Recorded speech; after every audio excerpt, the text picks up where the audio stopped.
Hello and welcome to Precontation Points Video Snark. I'm making my way through Stalking Jack the Ripper by Kerri Maniscalco. If you haven't seen the other videos about the book, please make sure that you do or else you might be confused. Links will be posted below. Chapter 9, Message from the Grave, Thornley Residence, Reading, 11th of September, 1888. Breaking out the Ouija board for this, are we? Audrey and Thomas enter the dying man's room, which is naturally described in excruciating detail. The man is in the same state as the woman had explained, so she wasn't exactly exaggerating about any of that. Audrey seems to think that the man has some form of leprosy, which explains the picture between chapters 8 and 9. And this entire first page of the chapter is exactly why I've been harping on about the unnecessary descriptions, because there's a lot more than just bringing the story to a halt and making it seem like you're trying to hit some daily word goal or whatever. When every single paragraph just drips with descriptions of anything and everything, it's impossible for the reader to know what's important and what's not. So when I started to read the chapter and it started off with descriptions of the curtains and the windowsill, I was like, ugh. And with all of the descriptions of what the dying man looks like, I'm a page into the chapter, and literally the only thing that has happened was that Audrey and Thomas walked into the room and gagged with revulsion. They pull up chairs to the bed, and Audrey helps him take a drink. The man recognizes Audrey and says that she looks so much like her mother. Audrey looks at Thomas for a moment and wishes that she could just shut her emotions off like he seems to be doing. But, Thomas doesn't actually know this guy. Audrey does, and we've never actually seen any interactions between the two, but they still know one another. I think it's natural and normal for anybody to walk into the sick room of somebody like that and feel a little bit sad. Audrey tries to ask about the victim, but the man instead looks to Thomas and asks if the two of them are engaged. He seems kind of disturbed and upset when Audrey tells him the truth. Audrey then asks again how her father knew the victim, but he doesn't answer and instead stares at the window. Audrey looks to Thomas for help, but this is apparently something that not even Thomas knows how to deal with. Audrey then feels like she's crossed some line into pushing him to answer. Just as she stands up to apologize, the same woman from before comes in and urges her grandfather to confess what he knows. Confused, Audrey asks the granddaughter what she means by all of that and if the granddaughter knows anything, but the lady, who is highly Irish in appearance if anybody gives a hoot, says that she's only heard her grandfather mumbling in his sleep and such and doesn't know much. But as Audrey thinks about it, she thinks that the man doesn't have leprosy. Rather, he's literally been so anxious with whatever guilt that he's scratched himself until he bled, and then he kept picking at the scabs until they were all infected. How delightful. This deduction is literally immediately followed by the granddaughter sitting down to put lotion on some of the wounds. Finally, the man starts to talk. He says that Miss Smith used to be close with Audrey's mother, that she would come around the house, but that there's no way that Audrey would remember any of that because Miss Smith stopped coming over when Audrey was very little. But he goes on because not only was Mrs. Wadsworth friends with Miss Smith, but so were the Wadsworth brothers, and at one point Uncle was even engaged to Miss Smith. This comes as a surprise to Audrey because nothing about the way Uncle had been acting about her death indicated that Uncle even knew the woman, and forget about the fact that they were once engaged to be married. Even Thomas is floored by this info.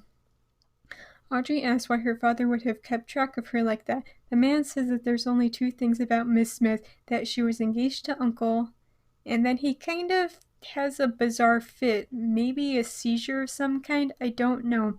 I'm not actually a medical doctor. But then the man says this, I just remembered. He knows the dark secrets hidden within the wall.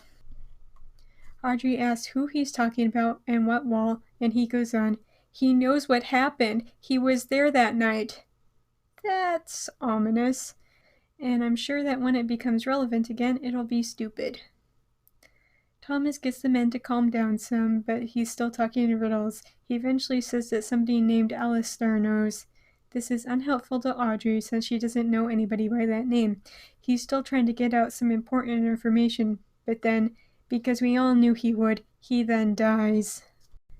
Chapter 10, The Mary C., The Serpentine, Hyde Park, 13th of September, 1888. For sure I did not read that correctly. Audrey asks her brother if he knows anybody named Alistair, which he says was an old acquaintance of their father, but wants to know why Audrey is interested in this. If only women roaming the streets of Whitechapel could sense the same danger in flight as safety. And go where? The women being murdered are prostitutes, and women of the 19th century did not become prostitutes for funsies. If they had money to leave Whitechapel, they wouldn't be prostitutes.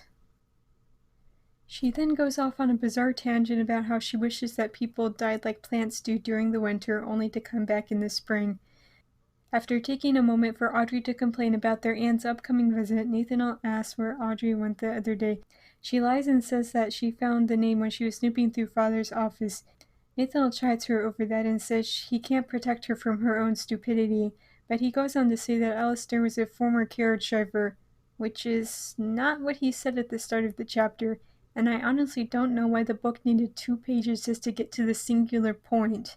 Of course, half of that was Audrey comparing her mother to grass and then complaining about embroidering napkins for her aunt. Nathan goes on to say that Father fired the man shortly after their mother died, and without a proper reference, he had a hard time finding a new job as a coachman. Nathan kept in touch, which is highly convenient, and says that the man currently works on a ship named the Mary C. And I cannot with that name. Audrey can't help but think that the servants often leave their house in worse shape than when they entered. The real crime is the upper class. But Nathaniel mistakenly believes that Audrey is upset over something else and tries to cheer her up by pretending like scrubbing decks of a ship isn't so bad and that he would do it, which is something even Audrey knows he would not actually do because he's too much of a pampered little prince. Before Nathaniel can say anything else, the coachman approaches to say that Aunt Amelia and Cousin Lisa have arrived. Nathaniel leaves to go deal with them, which is a convenient excuse for Audrey to slip down to the docks and speak with Alistair. Despite the obvious time crunch that Audrey is under with her aunt and cousin having arrived, she still goes out of her way to invite Thomas along. He has randomly brought along a dog with them too, and as they walk, they randomly flirt about clothing. "I'd like to see you carry on with the corset digging its bones into your ribcage," I said, returning the favor and eyeing his clothing, "and manage a skirt still covering most of your breeches and whipping around your thighs in this wind. If you'd like to see me out of my breeches, simply ask, Wadsworth. I'm more than happy to accommodate you on that front." "Excuse me, I have to go vomit." Audrey then goes on to explain that as she was packing up, Thomas just happened to be taking his dog for a walk, which, that's way too convenient to be a coincidence if you ask me, and some mildly bad writing, but I'm willing to overlook certain things from time to time. After an unholy amount of padding describing the various sights of the dog, they go onto the ship, where some man tells Audrey to move along as this is no place for a lady.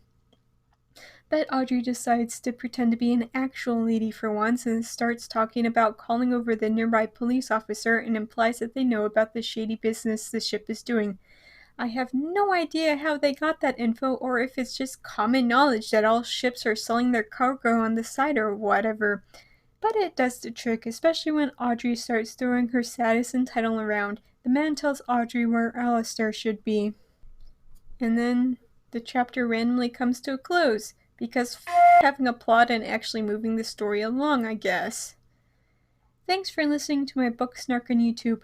If you're enjoying this, please hit that subscribe button. I post a new Snark video every Monday, but if you're eager for more Snark, you can check out my review of The Plan. If you've already seen that, then you can head over to Tumblr for my main book Snarks. If all of that is somehow still not enough for you, then you can become my Patreon supporter for just $1 a month and read a bunch of bonus Snarks that isn't up anywhere else. See you next week, guys!